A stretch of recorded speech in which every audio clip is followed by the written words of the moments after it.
Olá, estudantes, tudo bem? Eu sou Rebeca Linhares, professora da Escola Técnica ETEPAC. Hoje estamos aqui para uma homenagem aos profissionais de desenvolvimento de sistemas, com a live Isto é, Ambiente de Desenvolvimento. A apresentação, deste evento de hoje vai estar homenageando não só a esses, mas a todos os profissionais que são de computação, de informática, dentre outros. Hoje eu quero agradecer ao gestor da ETEPAC, que é o senhor Arnaldo Júnior, e também ao gerente geral de Educação Profissional, Jorge Bem, e também a mim, professor da ETEPAC, e ao professor Wagner Pontes. Bom, também, durante essa live, vai ter uma surpresa bem legal para vocês, que vai ser um link de inscrição. Que é uma surpresa legal?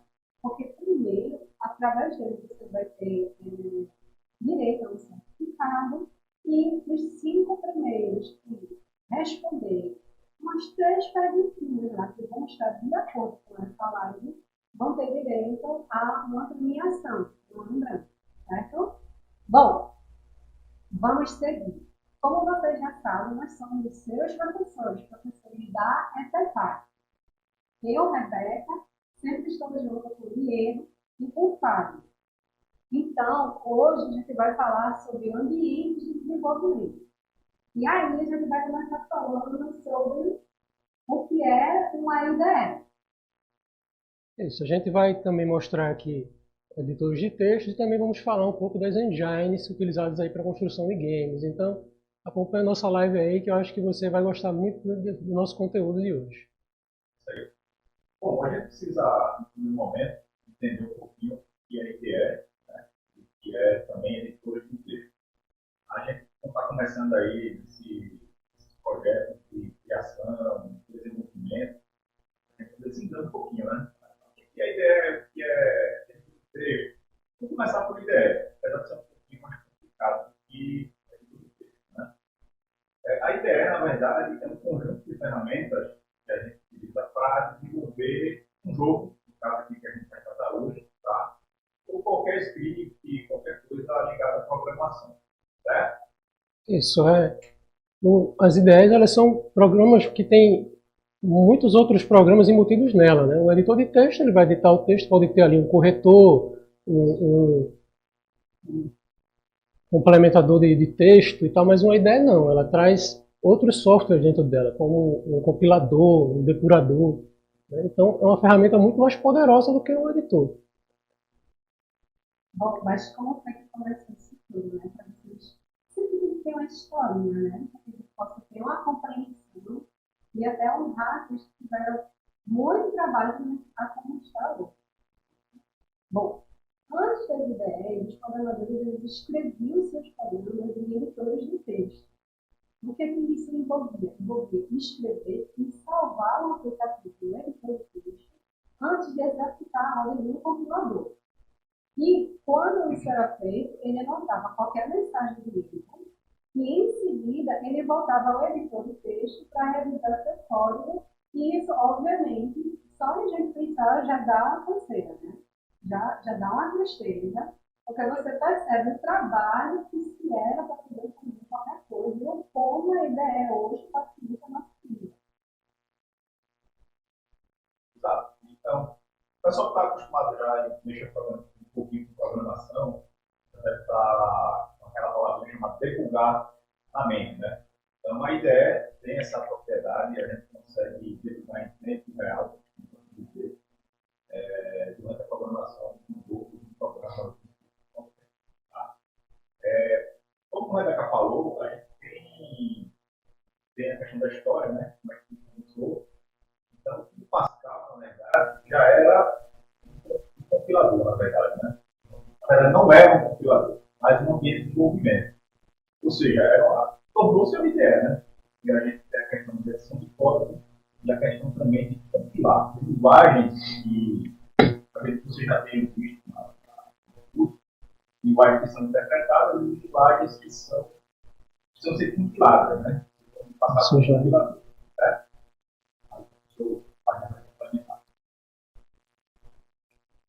Então, gente, aqui nesse slide vocês veem aí alguns editores de texto, né? Esses editores aí, segundo as pesquisas da Stack Overflow, eles são os editores mais utilizados, né?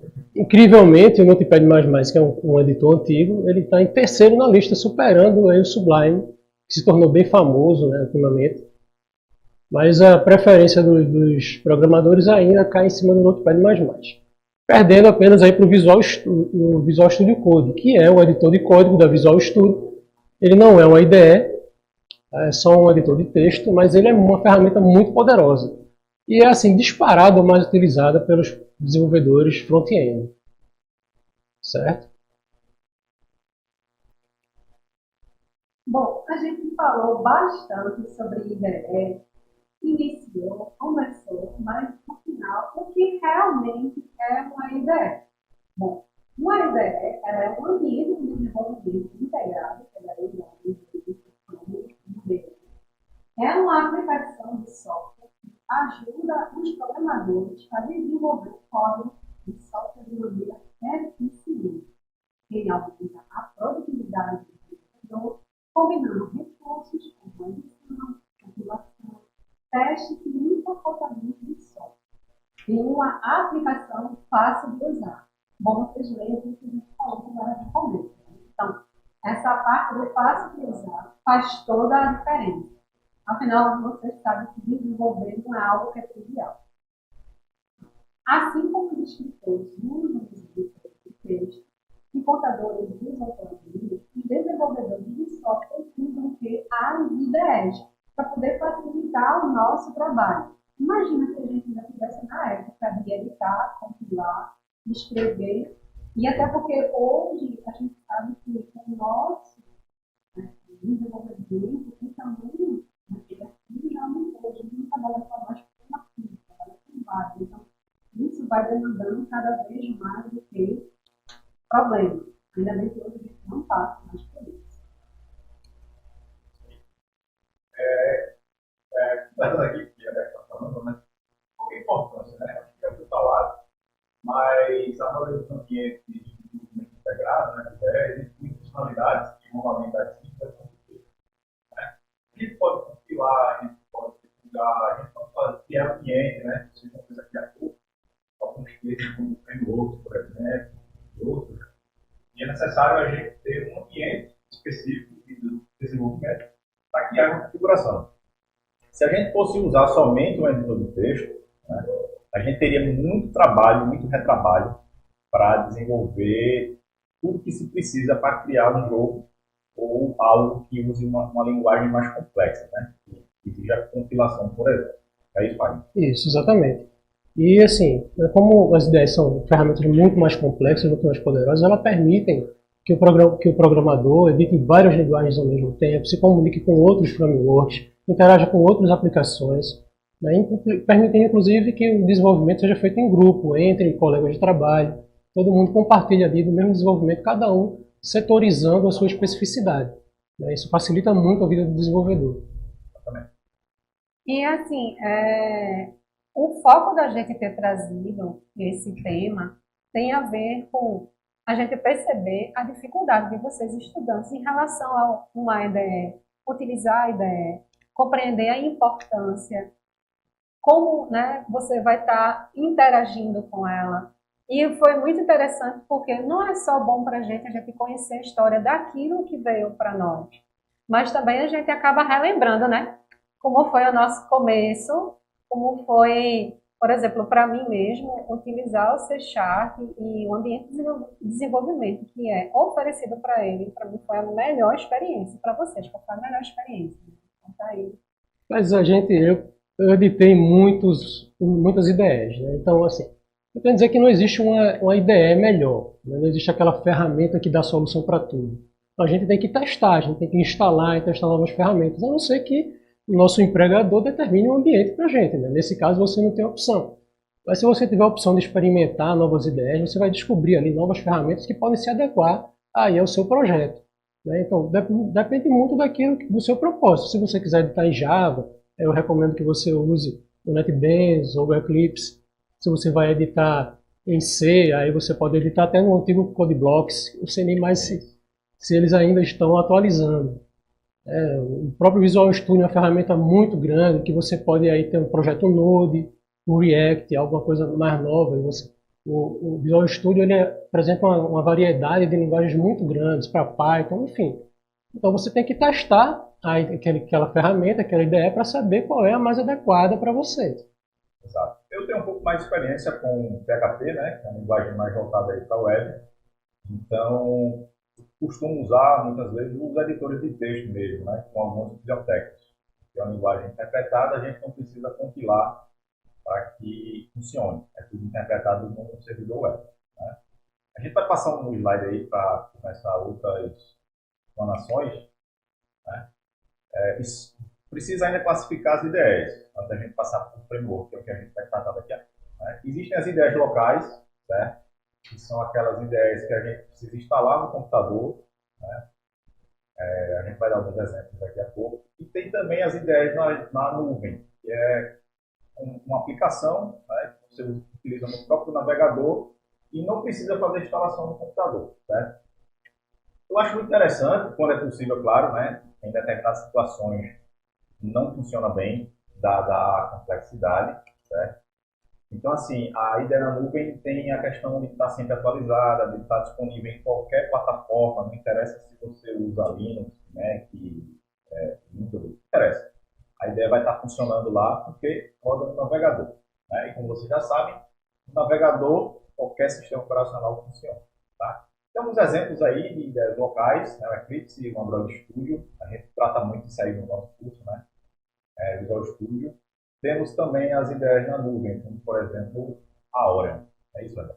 Isso, né? Que ela também é, né, o pessoal que desenvolveu o Eclipse. Bom, eu quero muito lembrar, já que a gente trabalha bastante na minha disciplina com o Android Studio, que vocês começam a perceber que quando você utiliza uma IDE ou a ferramenta, né? A gente também chama muito de ferramenta, você vai começar a perceber que não é só o momento de você saber a linguagem de programação, mas essas ferramentas também, elas pedem que a gente tenha um conhecimento dela. Então, por exemplo, na disciplina que vocês já viram ou vão ver, depende do estudante, programação para dispositivos móveis. Quando você vai conhecer o Android Studio, você começa a perceber que você tem que ter o conhecimento do Android Studio, que não basta só você saber Java. Então, a gente tem que perceber essas ferramentas, essas ideias dessa forma, como algo que você também tem que conhecer, para como instalar a biblioteca, como utilizar os pacotes, dentre outras coisas. Então, a ideia que você escolhe ou que lhe é dada, como o Fábio mesmo falou, para utilizar, ela também é algo que você vai ter que aprender. Ela está dentro do seu aprendizado. Não é algo que eu quero lembrar a vocês. Isso aí. Como já foi dito, né, a ideia é um pouquinho complexa. E dependendo da ferramenta que você está utilizando, é necessário, de fato, estudar bastante, se aprofundar bastante, porque determinadas linguagens de programação, né, a gente vai entender alguns conceitos aqui, como o Fábio for explicar em código, precisa ser bem determinado e bem escrito na IDE. Né? Não é simplesmente chegar lá, digitar o código. Não, tem que respeitar uma série de recursos, né, de informações dentro dessas ideias. Isso. Bem, gente, aqui a gente tem um gráfico que está mostrando aí quais são os ambientes de desenvolvimento mais utilizados, né? O pessoal da Stack Overflow fez aí algumas pesquisas e aqui está mostrando os ambientes de forma geral, que eles não estão separando em editores, em IDEs ou engines, certo? E aí o Git, que vai disparado lá na frente, que é um ambiente mais utilizado por todo mundo, inclusive porque a programação na nuvem compartilhada agora se tornou um item necessário para o desenvolvimento de software, né? Ninguém trabalha mais sozinho, então todo mundo trabalha em equipe. E o Git oferece essa ferramenta de uma forma muito boa, certo? Isso aí. Se você acompanhar o gráfico, né, esse gráfico aí mostra os ambientes de desenvolvimento. Existem outros gráficos que você pode verificar na própria Stack Overflow, sobre as IDEs, certo? As IDEs. Lá você vai ver que, como o Fábio já falou, o Notepad++, né, apesar de ser somente um editor de texto, está muito na frente. A gente percebe que muitas linguagens, né, ainda são desenvolvidas em editores de texto. Exatamente. Eu fiquei bem surpresa, assim, vou dizer, quando eu estava pesquisando. Para mim foi muito gratificante, né? Assim como para todo mundo, mas eu fiquei muito surpresa. Dá um certo saudosismo, né? Ver o Notepad ainda lá na frente sendo tão utilizado. Uso muito para fazer os scripts PHP, né? Eu me surpreendi mesmo, eu disse, nossa, nunca imaginei que o editor estaria em terceiro. Obviamente, pelo que vocês veem lá em cima, isso foi feito com os profissionais de desenvolvimento e ali em cima a gente tem a quantidade, que é cerca de 72 mil. E isso aí está sempre sendo atualizado pela Staking em tempo real. Então, cada um que vai participando e dando a sua opinião, e é bem grande. Eu aconselho até que vocês entrem lá, porque não fala só sobre IDE, fala sobre diversas outras ferramentas que a gente utiliza no dia a dia. Bom, aí a gente começa a entrar em outro conteúdo, né, em outras definições, que é o framework. Existe uma confusão, e vocês vão perceber nas suas pesquisas, entre framework e biblioteca. Tá? Primeiro a gente precisa entender direitinho o que danado é framework, né, e o que danado é biblioteca. Certo? Biblioteca, na verdade, é um conjunto de códigos, né, um conjunto de funções que a gente pode implementar no código. Certo? Soa muito semelhante os conceitos, mas a diferença é o seguinte: na biblioteca, estou falando primeiro de biblioteca porque fica mais fácil o raciocínio. Quando você chama uma função da biblioteca, tá? E executa aquela função dentro do código fonte. O framework não. O framework é uma ferramenta bem mais robusta, certo? Que você vai utilizar para gerar o código. É diferente. Você vai fazer as suas definições, você vai fazer a sua programação, certo? Mas quem vai dar as cartas, na verdade, é o framework. Tá? Ele é quem vai gerar o resultado baseado no que você programou. Pode ser que você encontre na internet alguns exemplos diferentes do que a gente vai falar aqui, inclusive definições diferentes. Tá? Não existe, como é que eu posso dizer? Uma definição única. Específica, né, sobre isso. O Node.js, por exemplo, Strap, a gente considera como framework, mas tenho certeza absoluta que se você pesquisar agora, você vai encontrar que um dos dois pode ser uma biblioteca. Exato, inclusive a definição dos dois é diferente. Se a gente pegar aqui o gatilho do Bootstrap, definindo ele como framework, o que definiria o Bootstrap como framework é porque ele já traz os elementos prontos. Ele é um ambiente de trabalho que traz coisas prontas para você utilizar. E dentro dele existem as bibliotecas. Então ele é muito maior do que uma biblioteca. Exatamente. Existem várias bibliotecas que estão dentro dele. JS, CSS. Então ele engloba essas bibliotecas. Ele é um ambiente pronto de trabalho que traz para você soluções, que facilita o seu desenvolvimento de código. A intenção é que a gente não fique reinventando a roda. É para isso que serve os frameworks e as bibliotecas. Tá? Exato.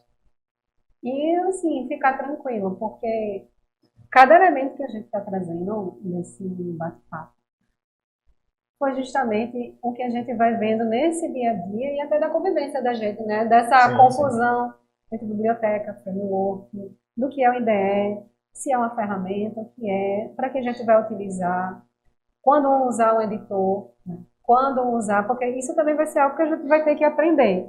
Isso. É aos poucos, é com calma, e até também porque, como a gente está no momento de aprendizado, a gente vai sempre estar oferecendo para vocês o que é melhor para aprender. Depois que vocês aprenderem, vocês podem escolher até isso sozinhos.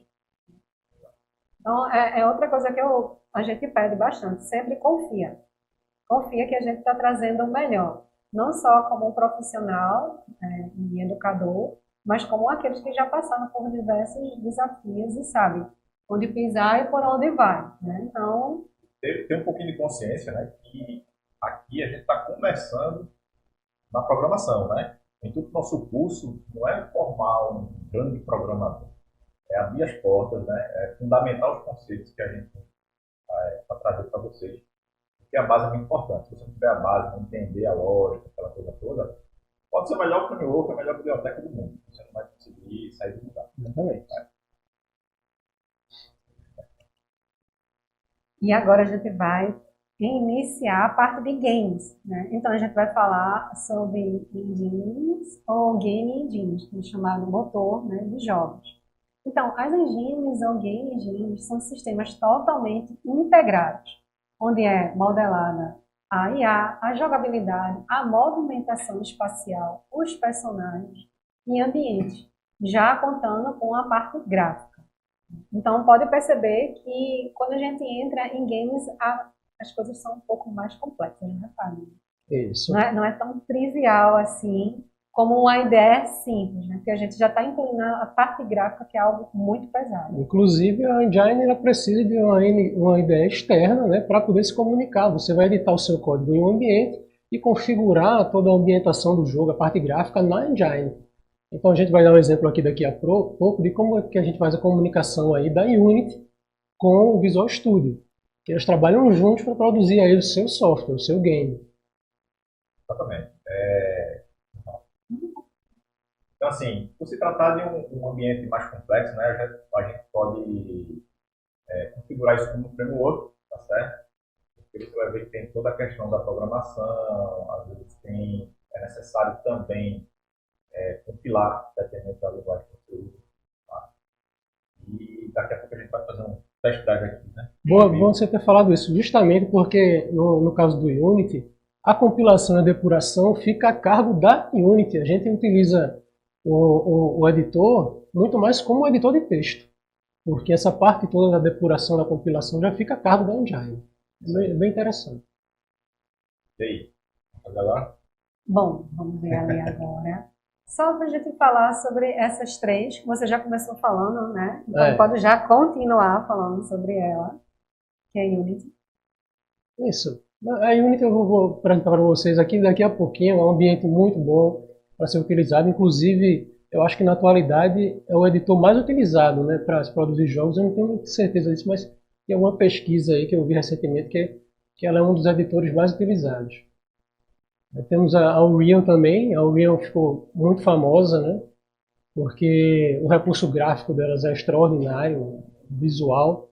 O pessoal lá consegue fazer uma realidade estendida, que é um negócio impressionante.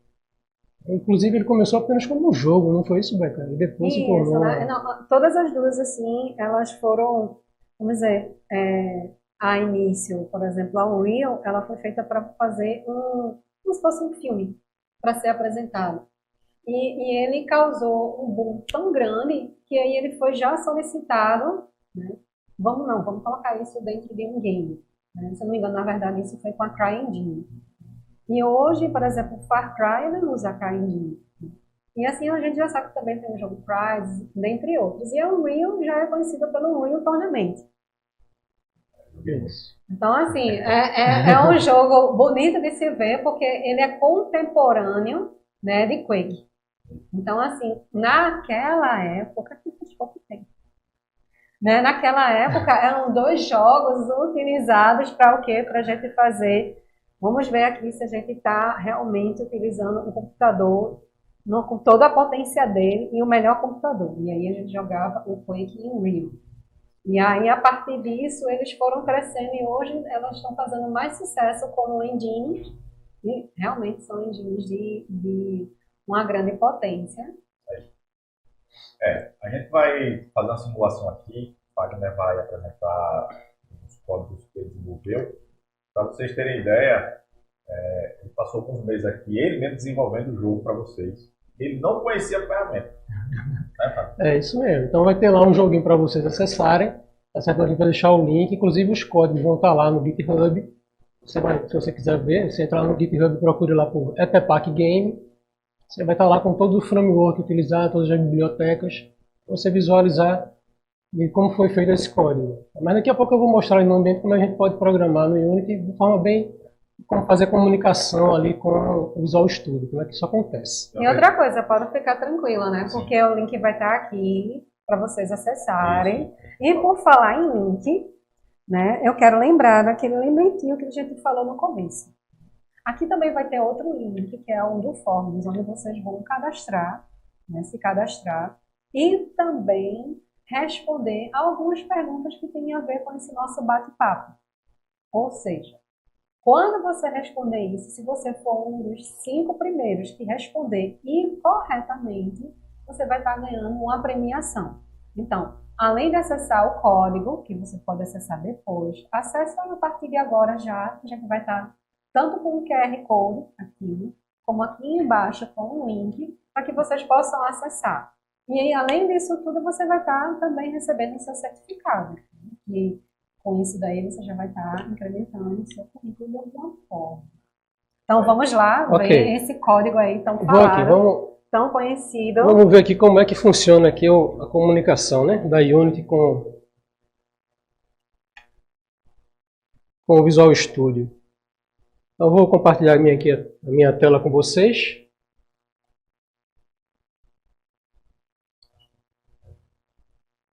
Tá? Você aceitou o universo?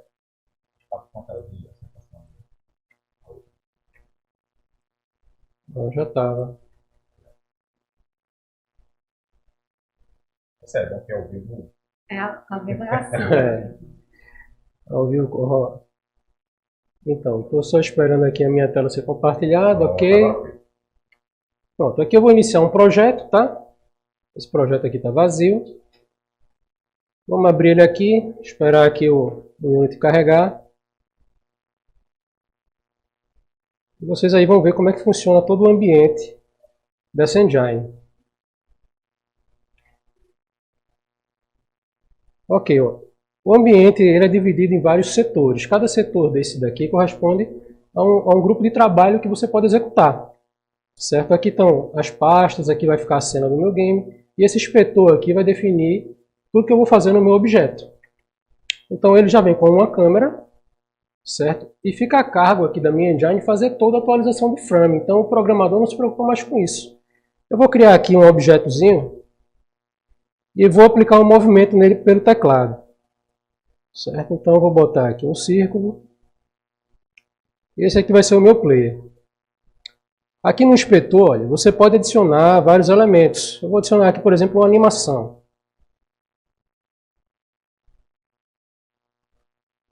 Só lembrando, Fábio, a importância aí do pessoal rever os conceitos de programação orientada a objeto, né? Importantíssimo. Inclusive, a linguagem, existe um pré-requisito para você programar aqui na Unity. Você tem que conhecer o C#, que é a linguagem de programação no qual o Unity se baseia para designar seus scripts. Claro que se você dominar uma orientação a objeto, outra linguagem como Java, facilita a sua vida, se você não tiver domínio aí sobre o C#. Então vejam só como é fácil fazer uma animação aqui pelo Unity. Eu adicionei aqui o componente Animator no meu objeto círculo e vou aplicar aqui uma animação qualquer. Certo? Vou criar aqui, ele vai pedir um nome para a minha animação, vou deixar aqui como new mesmo. E aqui agora, boto para gravar, eu vou fazer aqui uma animação. Vamos botar uma animação aqui na cor. Vou começar no branco mesmo. E depois de 30 segundinhos ele vai para o amarelo. E depois de 1 minuto ele vai para o vermelho.